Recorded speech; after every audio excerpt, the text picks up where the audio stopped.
नमस्कार, मैं हूं राज ठाकुर आपके साथ। आप देख रहे हैं न्यूज 18 पंजाब हरियाणा हिमाचल। दीप सिद्धू से दिल्ली पुलिस की पूछताछ जारी। बड़ी और अहम खबर, सुबह 10 बजे से पुलिस सवाल पूछ रही है। विदेशी कनेक्शन को लेकर भी सवाल पूछे जा रहे हैं। हिंसा से पहले के पूरे घटनाक्रम की भी पड़ताल यहां पर की जा रही है। 7 दिन के पुलिस रिमांड पर है दीप सिद्धू।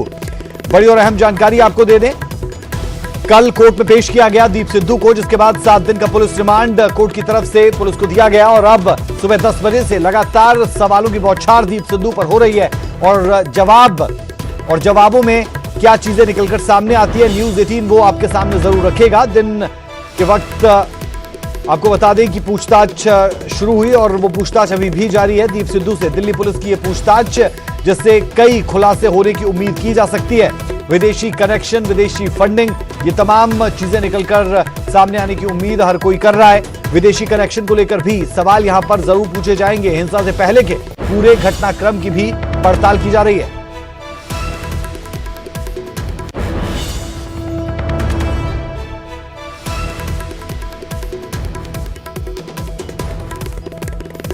तो दीप सिद्धू से मैराथन पूछताछ, ग्राफिक्स के जरिए हम आपको सवाल दिखा रहे हैं। क्राइम ब्रांच के सवाल, किसान नेताओं को लेकर क्या खुलासा करना था, 26 जनवरी से पहले किससे बात हुई, क्या विदेशी लोगों के संपर्क में था दीप सिद्धू, विदेश में कहां कहां बात हुई, क्या विदेश से कोई फंडिंग हुई, लाल किले से पहले कहां कहां दीप सिद्धू गया, दिल्ली के अंदर क्या मूवमेंट थी, 26 जनवरी के बाद किससे मुलाकात हुई, हिंसा के बाद क्या थी लोकेशन, गिरफ्तारी के पहले कहां छिपा था दीप सिद्धू।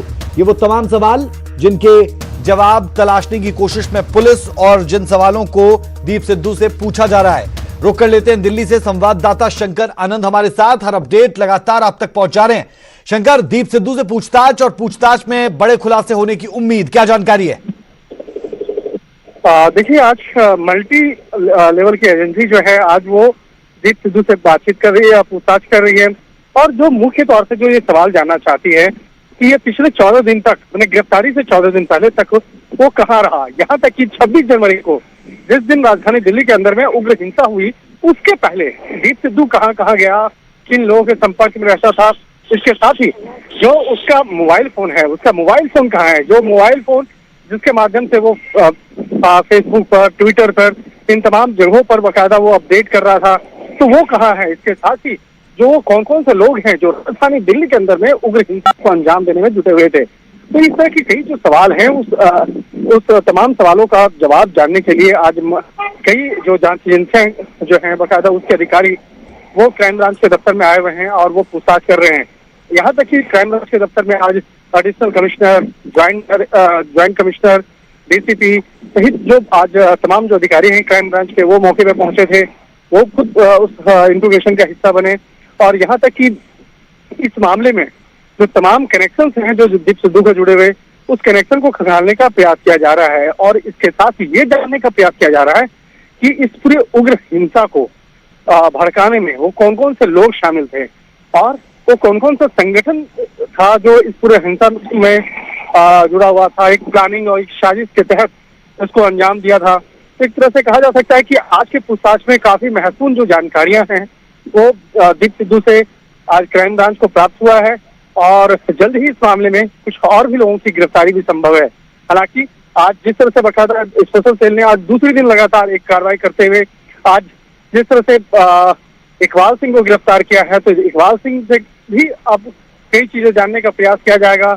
और आज इकबाल सिंह को शाम तकरीबन 4 बजे जेल से जारी कोर्ट पर पेश किया जाएगा। उसके बाद आगे का रिमांड लिया जाएगा। लेकिन दीप सिद्धू का जो बयान है वो काफी महत्वपूर्ण है और इसी मामले को ध्यान में रखते हुए उससे पूछताछ की जा रही है। बेहद शुक्रिया इस तमाम जानकारी के लिए। तो ये अहम जानकारी दे रहे थे शंकर आनंद। बता दें कि दीप सिद्धू से पूछताछ हो रही है और सवालों की वो फहरिस्त भी हमने आपको दिखाई, जो सवाल दीप सिद्धू से पूछे जाएंगे, जिनका जवाब जानने के लिए पुलिस लगातार कोशिश कर रही है।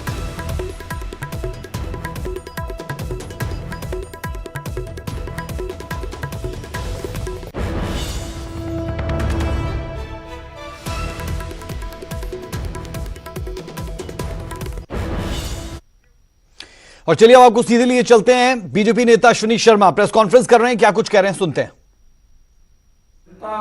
तय कर दी है कि वो किदे नाल है। इस वेले पंजाब च स्थानीय निकाय का चुनाव हो रहा है। ये चुनाव जिन्हां हालातां च हो रहा है, जिस हड़बड़ी दे नाल, क्योंकि ये चुनाव तो अज तो 1 साल पहला होना सी, कोरोना की महामारी कह लो, सरकार चुनाव नहीं कराना चाहती सी, लेकिन सरकार ने इस चुनाव की घोषणा की थी और घोषणा करने तो पहला सरकार एक गल भुल गई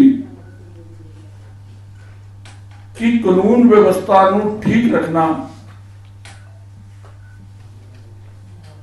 कैंडीडेट को सुरक्षा देना, ये सरकार की मुंडली जिम्मेवारी है। लेकिन पंजाब के अंदर ये चुनाव जिहड़ा है वो चुनाव ना रह के कांग्रेस की सरकार ने आउं लग रहा है कि जितना लोकतंत्र को बंधक बनाया हुआ है। कोई भी कैंडिडेट सुरक्षित नहीं है, कोई भी पार्टी सुरक्षित नहीं है, कोई भी दल सुरक्षित नहीं है और सरकार चुनाव कराने जा रही है। जो इस चुनाव की घोषणा हुई, असी पंजाब के चुनाव आयोग नूं इन्हां सारियां गल्लां तो जानू करवाया, लेकिन अफसोस इस गल का है कि जद दा ये चुनाव शुरू होया, नॉमिनेशन तो लैके हुण तक चुनाव ना निष्पक्ष लग रहा है। ऐसा लग रहा है कि जिदा चोण की लुट जिहड़ी है, कांग्रेस को जनता पे विश्वास नहीं है, वोटर पे विश्वास नहीं है, लेकिन उन्होंने लगता कि पुलिस का इस्तेमाल करके, प्रशासन का इस्तेमाल करके इस चुनाव को लुटिया जा सकता है। मैं जानबूझ के लुट शब्द प्रयोग किया है।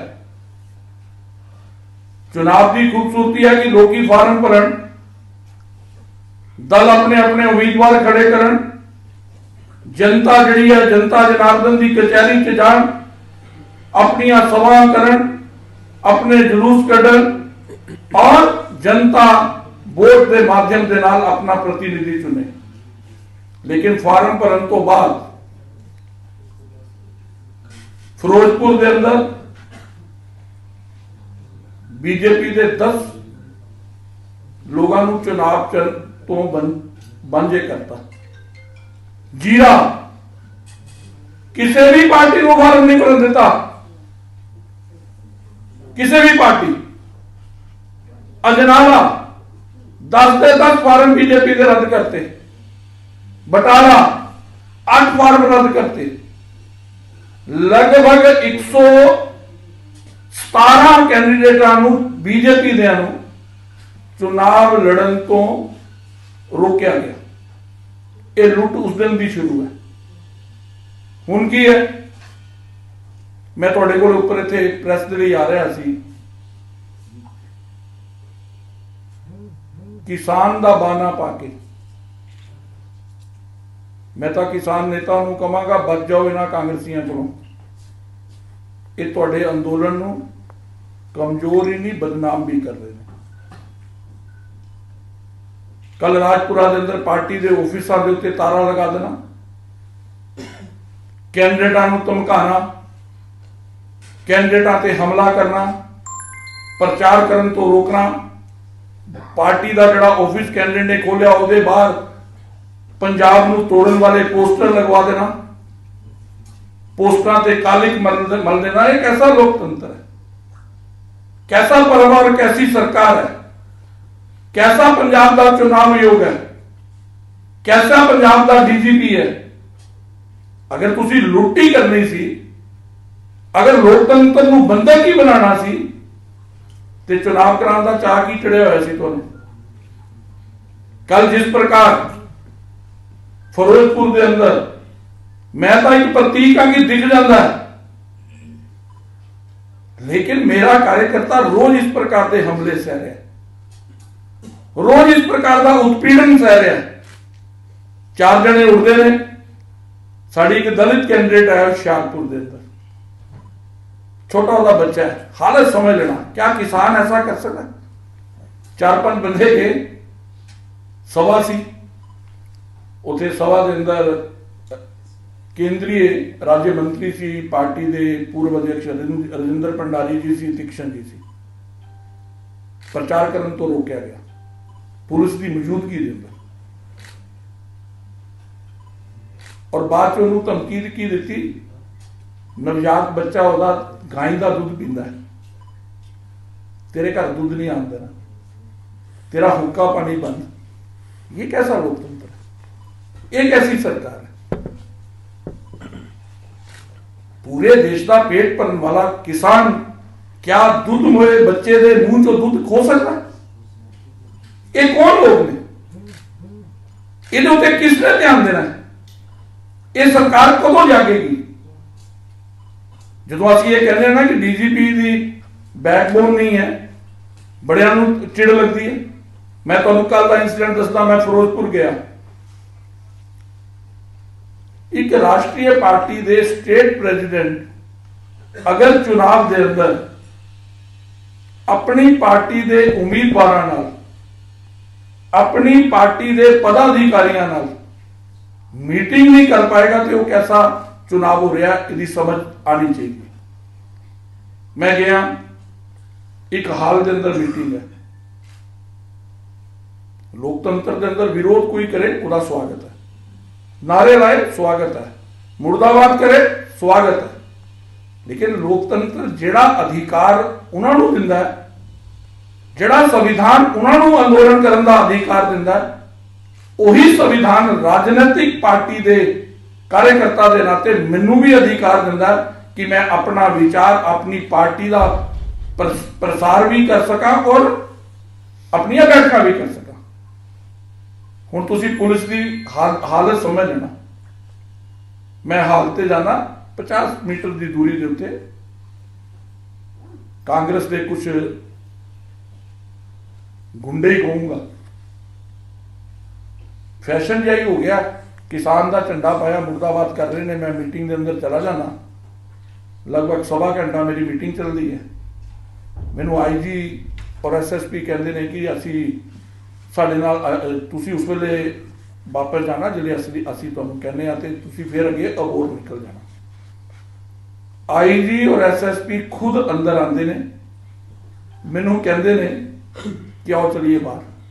नज़ारा समझना, जिहड़े लोग 50 मीटर की दूरी ते सी मीटिंग करन तो पहला, उन्हां बंदियां नूं जिथे मैं मीटिंग कर रहा उहदे गेट तक लैके आया जाता है।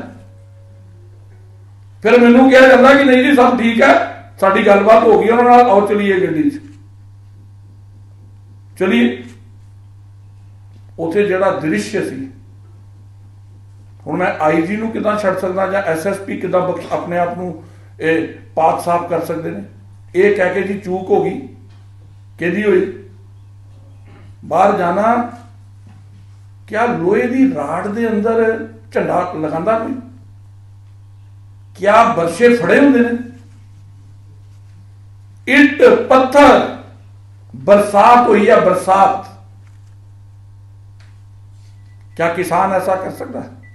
खेत च पसीना बहाने वाला कभी किसी का खून नहीं बहा सकता, ये मेरा मत है। बरसात हुई है पत्थर की, ये कैसा लोकतंत्र है, ये कैसा चुनाव है? उस तो बाद मैं जाना, साडे जिहड़े चीफ पार्लीमेंट सैकटरी रहे ने नन्नू, उन्होंने पग उतारन की कोशिश होती है। ਔਰ ਉੱਥੇ ਜਿਹੜੇ ਕਿਸਾਨ ਨੇਤਾ ਉਸ ਇੱਕ ਕਿਸਾਨ ਨੇਤਾ ਵੀ ਸੀ ਮਾਹਿਲ, ਕੀ ਨਾਂ ਸੀ, ਮਾਹਿਲ ਮਹਿਮੀ, ਉਹ ਬਿਆਨ ਦਿੰਦੇ ਨੇ ਕਿ ਇਹ ਸਾਡੇ ਬੰਦੇ ਨਹੀਂ ਹੈ, ਕਾਂਗਰਸ ਦੇ ਗੁੰਡੇ ਨੇ ਅਖਬਾਰ 'ਚ ਛਪਿਆ। ਤੇ ਜਿਹੜੇ ਮੈਂ ਕਹਿੰਦਾ ਕਿ ਉਹ ਕਾਂਗਰਸ ਦੇ ਗੁੰਡੇ ਐਸਾ ਕਰਦੇ ਨੇ, ਫਿਰ ਅਮਰਿੰਦਰ ਜੀ ਦਾ ਜਿਹੜਾ ਬਿਆਨ ਆਇਆ ਕੱਲ, ਕਿਆ ਕਿਸੇ ਮੁੱਖ ਮੰਤਰੀ ਜੀ ਨੂੰ, ਬਜ਼ੁਰਗ ਨੇ ਸਾਡੇ, ਉਹ ਬਿਆਨ ਸ਼ੋਭਾ ਦਿੰਦਾ? ਤੁਸੀਂ ਅਰਾਜਕ ਤੱਤਾਂ ਨੂੰ ਉਕਸਾਉਣਾ ਚਾਹੁੰਦੇ ਹੋ। ਉਹ ਬਿਆਨ ਕੀ ਹੈ ਕਿ ਬੀਜੇਪੀ ਵਾਲਿਆਂ ਦੇ ਅੰਦਰ ਹਾਰ ਪਾਣਗੇ ਕਿਸਾਨ। ਇਹਦਾ ਮਤਲਬ ਹੈ ਤੁਸੀਂ ਪੰਜਾਬ ਦੇ ਅਮਨ, ਪੰਜਾਬ ਦੀ ਸ਼ਾਂਤੀ ਨੂੰ ਕਾਂਗਰਸ ਅੱਗ ਲਗਾਉਣਾ ਚਾਹੁੰਦੀ ਹੈ।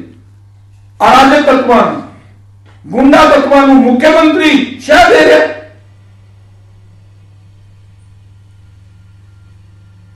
ਮੈਂ ਇਸ ਬਿਆਨ ਦੀ ਨਿੰਦਾ ਕਰਦਾ। ਮੁੱਖ ਮੰਤਰੀ ਜੀ ਨੂੰ ਬੋਲਣ ਤੋਂ ਪਹਿਲਾਂ ਪਦ ਦੀ ਗਰਿਮਾ ਦਾ ਧਿਆਨ ਰੱਖਣਾ ਚਾਹੀਦਾ। ਸ਼ੁਕਰ ਕਰੋ ਇਹਨਾਂ ਨੇ ਇਹ ਨਹੀਂ ਕਿਹਾ ਕਿ ਅਸ਼ਵਨੀ ਸ਼ਰਮਾ ਨੇ ਆਪੇ ਹਮਲਾ ਕਰਵਾ ਲਿਆ, ਕਿਉਂਕਿ ਇਹਨਾਂ ਦੀ ਪਰੰਪਰਾ, ਮੇਰੇ ਤੇ ਪਹਿਲਾਂ ਹਮਲਾ ਹੋਇਆ ਤੇ ਬਿਆਨ ਆਇਆ ਜੀ ਆਪੇ ਹੀ ਕਰਾ ਲਿਆ ਹੋਣਾ, ਆਓ ਜਰਾ। ਔਰ ਇਹ ਮੇਰੇ ਨਾਲ ਹੀ ਨਹੀਂ ਹੋ ਰਿਹਾ। ਅਰੇ ਰਾਜਨੀਤਿਕ ਦਲਾਂ 'ਚ ਵਿਚਾਰਿਕ ਮਤਭੇਦ ਹੋ ਸਕਦਾ ਹੈ, ਚਾਹੇ ਉਹ ਕਾਂਗਰਸ ਹੋਏ, ਚਾਹੇ ਅਕਾਲੀ ਦਲ ਹੋਏ, ਚਾਹੇ ਆਮ ਆਦਮੀ ਪਾਰਟੀ ਹੋਏ, ਵਿਚਾਰਾਂ ਦਾ ਅੰਤਰ। ਵੋਟਾਂ ਦੀ ਜਿਹੜੀ ਲੜਾਈ ਹੈ, ਵਿਚਾਰਾਂ ਦੀ ਲੜਾਈ ਹੈ। ਮੋਗਾ ਦੇ ਅੰਦਰ ਜਿਸ ਪ੍ਰਕਾਰ ਅਕਾਲੀ ਦਲ ਦੇ, ਕੁਝ ਮੈਂ ਪੜਿਆ ਅਖਬਾਰ 'ਚ, 2 ਲੋਕਾਂ ਦੀ ਮ੍ਰਿत्यु ਹੋ ਗਈ। ਇਹ ਚੁਣਾਵ ਹੋਏਗਾ, ਖੂਨ ਦੇ ਉੱਤੇ ਚੁਣਾਵ ਹੋਏਗਾ। ਸਾਂਪਲਾ ਜੀ ਤੇ ਹਮਲਾ ਕਰਦੇ ਨੇ, ਇੱਕ ਹੀ ਕੱਢਣਾ ਚਾਹੁੰਦੇ ਨੇ। ਕਾਰਜਕਰਤਾ ਨੂੰ ਮੈਂ ਤੁਹਾਨੂੰ ਰਿਕਾਰਡਿੰਗਾਂ ਸੁਣਾ ਦਿਆਂ ਨਾ, ਪੈਰਾਂ ਥੱਲੇ ਜ਼ਮੀਨ ਨਿਕਲ ਜੇ। ਅਸੀਂ ਕੇਵਲ ਪੰਜਾਬ ਦੇ ਅਮਨ, ਪੰਜਾਬ ਦੀ ਸ਼ਾਂਤੀ, ਪੰਜਾਬ ਦੇ ਭਾਈਚਾਰੇ ਲਈ ਚੁੱਪ ਹਾਂ। ਕਿਸਾਨ ਮੁਰਦਾਬਾਦ ਤੇ ਕਰ ਸਕਦਾ, ਗਾਲਾਂ ਸੁਣ ਲੈਣਾ ਜਿਹੜੀਆਂ ਕੱਢਦੇ ਨੇ ਮਾਂ ਭੈਣ ਦੀਆਂ। ਅੱਛਾ, ਇਹ ਵੀ ਨਹੀਂ ਸ਼ਰਮ ਕਰਦੇ ਕਿ ਉਹ ਗਾਲਾਂ ਉਹਨਾਂ ਦੀਆਂ ਮਾਤਾ ਭੈਣਾਂ ਵੀ ਸੁਣ ਰਹੀਆਂ ਸਾਰੀਆਂ। ਔਰ ਇਹ ਡੀਜੀਪੀ ਸਾਹਿਬ ਮਸਤ ਨੇ, ਪੰਜਾਬ ਦਾ ਚੁਣਾਵ ਯੋਗ ਮਸਤ ਹੈ, ਕੁੰਭਕਰਨੀ ਨੀਂਦ ਸੁੱਤਾ। ਕਦੋਂ ਜਾਗੇਗਾ? ਹੁਣੇ ਜਦੋਂ ਮੈਂ ਤੁਹਾਡੇ ਕੋਲ ਇੱਥੇ ਉੱਪਰ ਆਇਆ, ਤੁਹਾਡੇ ਨਾਲ ਲੱਗਦੇ ਮੋਹਾਲੀ ਦੇ ਅੰਦਰ ਜਿਹੜੀ ਘਟਨਾ ਹੋਈ ਹੈ, ਇੱਕ ਸੁਸਾਈਡ ਹੋਇਆ। ਪਤਾ ਕਿਉਂ ਹੋਇਆ? ਉਹਦੇ ਤੇ ਕੱਲ ਵਿਸਤ੍ਰਿਤ ਪ੍ਰੈਸ ਕਾਨਫਰੰਸ ਪਾਰਟੀ ਕਰੇਗੀ। ਉਸ ਕੈਂਡੀਡੇਟ ਨੂੰ ਫਾਰਮ ਚੁੱਕਣ ਲਈ ਚੁੱਕ ਕੇ ਘਰੋਂ ਲੈ ਗਏ। ਉਹਦੇ ਪਤੀ ਦੀ ਕੁੱਟਮਾਰ ਮਾਰ ਕੀਤੀ। ਜਦੋਂ ਸਿੰਬਲ ਤੋਂ ਚੁਣਾਵ ਲੜਨ ਤੋਂ ਉਹਨਾਂ ਨੂੰ ਕਹਿਤਾ ਕਿ ਮੈਂ ਬੀਜੇਪੀ ਦੇ ਸਿੰਬਲ ਤੇ ਚੁਣਾਵ ਲੜਨਾ ਹੀ ਲੜਨਾ ਹੈ। ਉਸ ਪਤੀ ਨੂੰ ਇਤਨਾ ਟਾਰਚਰ ਕੀਤਾ ਕਿ ਉਹ ਬੰਦਾ ਇਹਨਾਂ ਤੋਂ ਦੁਖੀ ਹੋ ਕੇ ਸੁਸਾਈਡ ਕਰ ਗਿਆ। ਹੁਣ ਤੱਕ ਐਸਐਸਪੀ ਨੇ ਪਰਚਾ ਦਾਖਲ ਨਹੀਂ ਕੀਤਾ। ਇਹ ਹਾਲਤ ਲੋਕਤੰਤਰ ਦੀ ਕਾਂਗਰਸ ਨੇ ਕਰਕੇ ਰੱਖੀ। ਔਰ ਉਹ ਮਹਿਲਾ ਵੀ ਅਨੁਸੂਚਿਤ ਜਾਤੀ ਦੀ ਹੈ। ਇੱਕ ਪਾਸੇ ਨੇ ਸਾਡੇ ਤੇ ਐਜੀਟੇਟ ਕਿਸਾਨਾਂ ਦੇ ਨਾਂ ਦੇ ਉੱਤੇ ਮੋੜੇ ਲਿਆ ਕੇ ਪੱਥਰਬਾਜ਼ੀ, ਤਲਵਾਰਾਂ ਚਲਾਉਂਦੇ ਨੇ। ਪਿਛਲੇ ਦਿਨੀ ਸੰਗਰੂਰ ਦੇ ਅੰਦਰ ਬੇਰੁਜ਼ਗਾਰ ਆਪਣੀ ਨੌਕਰੀ ਮੰਗਣ ਲਈ ਮੰਤਰੀ ਦੇ ਘਰ ਤੱਕ ਜਾਣਾ ਚਾਹ ਰਹੇ ਸੀ। ਆਣ ਦਿੰਦੇ ਨਾ ਆਪਣੇ ਮੋੜੇ ਵੀ।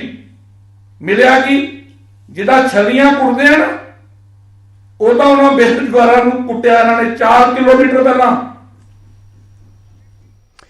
तो आप सुन रहे थे अश्विनी शर्मा को, जो पंजाब बीजेपी अध्यक्ष है, और इस दौरान वो निकाय चुनावों को लेकर अपनी बात रख रहे थे और इस दौरान क्या कुछ चीजें हुई है उसे विस्तार से बता रहे थे। वक्त एक छोटे से ब्रेक का है, ब्रेक के उस पार कुछ और खबरें।